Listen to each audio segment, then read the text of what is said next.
welcome to the Dig Into English podcast, episode 3.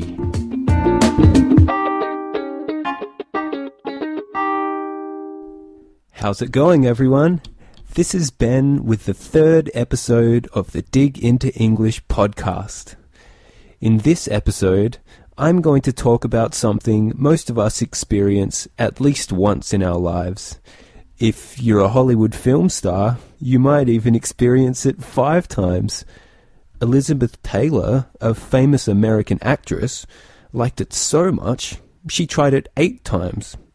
That's right, I'm going to talk about marriage. Wow, it's only the 3rd episode, and already I'm talking about getting married. Normally, I like to go on a few dates with someone so we can get to know each other before we talk about getting married, but hopefully I haven't scared you away. Marriage is on my mind at the moment because yesterday I went to a wedding. It was really something special for me. The bride and groom are both Austrian, but they have both worked in Mexico in the past. Because of that, they decided to give their wedding a Mexican flavor.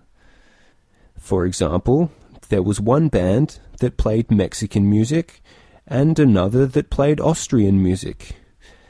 I'd never been to an Austrian wedding or a Mexican wedding, so I could have 2 new experiences at once.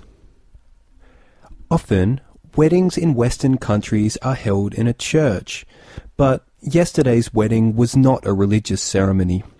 Instead, it was held in the town hall in Vienna, and it was gorgeous. If the wedding takes place in a church, then a priest officiates at the ceremony. To officiate, O-F-F-I-C-I-A-T-E,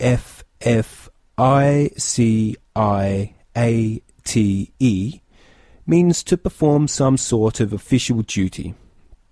At non-religious ceremonies, the person who officiates is called a celebrant. C-E-L-E-B-R-A-N-T.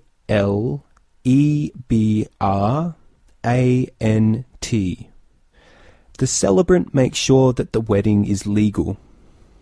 And this kind of ceremony is becoming more popular, and now more than 70% of Australian marriages are conducted by celebrants rather than by priests.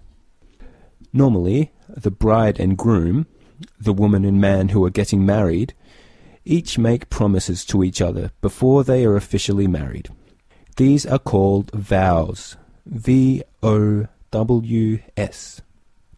These generally include promises to support each other for the rest of their lives, in sickness and in health. Often, the priest, or the celebrant, asks the couple, "Do you take this woman to be your lawful wedded wife? And do you take this man to be your lawful wedded husband?" Hopefully, they both answer, "I do."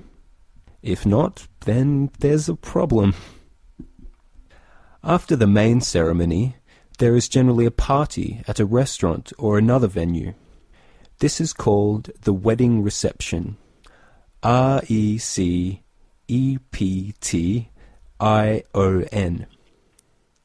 There can sometimes be more than 100 people at a wedding reception, which means that it can cost a fortune. To cost a fortune is an expression that means to cost a lot of money. Traditionally, the bride's family paid the entire cost of the wedding and reception, but this is different nowadays. The costs are now shared more evenly between the bride, the groom, and their families. I imagine that families with several daughters are very relieved that this has changed. That doesn't mean that weddings and receptions have to be big and expensive. The best wedding celebration I've been to was actually very small. The couple got married before the celebration at a registry office. This is a place where people can go to record their marriage officially without having a ceremony. After that, they had a small celebration with friends and family in a park. They asked people not to bring any presents, but to bring a plate of food instead. They didn't have a priest or a celebrant at the ceremony. They just said their vows to each other, and then the groom's niece brought the rings to the bride and the groom. That was it. Some people might prefer to have a big party for their wedding, but I thought that such a simple ceremony was incredibly romantic. Even though weddings are a lot of fun, many people are now waiting until much later in life to get married.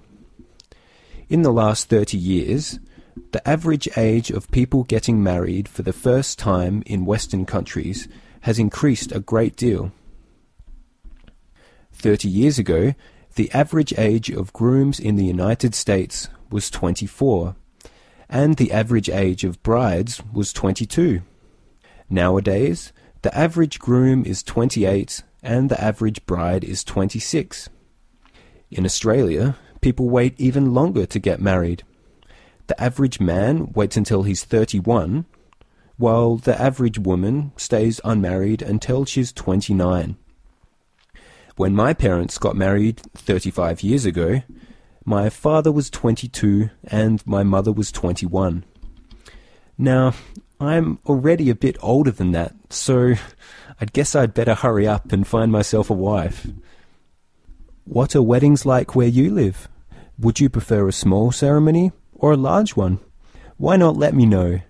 You can leave a comment at digintoenglish.com/episode-3 or on the Dig Into English Facebook page.